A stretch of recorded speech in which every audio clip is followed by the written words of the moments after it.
Alibag beach वर एवढी मजा करायला लागलो की फोन कधी पाण्यात पडला ते कळालंच नव्हतं. 42% एन्जॉय केला. त्यानंतर व्हिडिओ काढायला सुरुवात केली. साईशा म्हणायला लागली, दादा बोटीत बसायचंय. म्हटलं चलो. बोट एवढी पळत होती की आम्ही म्हणायला लागलो,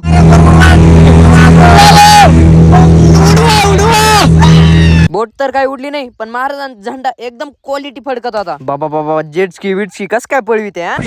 नको. मला वाटलं इथं चांगलं खोल पाणी असेल, पण काचे काय उडी टाकले कळालं गुडघे इतके पाणी नाही. सगळे हसायला लागले काय. हीच लय तोंड पाडून हसत होती. इलाही दिला पाण्यात ढकलून. आणि मग मी मोठ्या मोठ्याने म्हणायला लागलो, क्यू भाई आगाय स्वाद. मग इकडे मस्त शांत बसली म्हणी फोटो काढ. म्हणलं बरं बरं, फोटो व्हिडिओ सगळे काढले. मारली आता चप्पल हरवली बाई. चप्पल चोरी नाही गेली तर समुद्राने चप्पल गायब केली आपली. थोडा परिश्रम करून मला माझी चप्पल तर सापडली, पण बाकीच्यांना फक्त एकच सापडली. त्यांना म्हणलं आता ती फेकून द्या, कारण दुसरी तर काय सापडून नाही राहिली. इकडे आलो, पायाने मस्त माती क्रिस्टल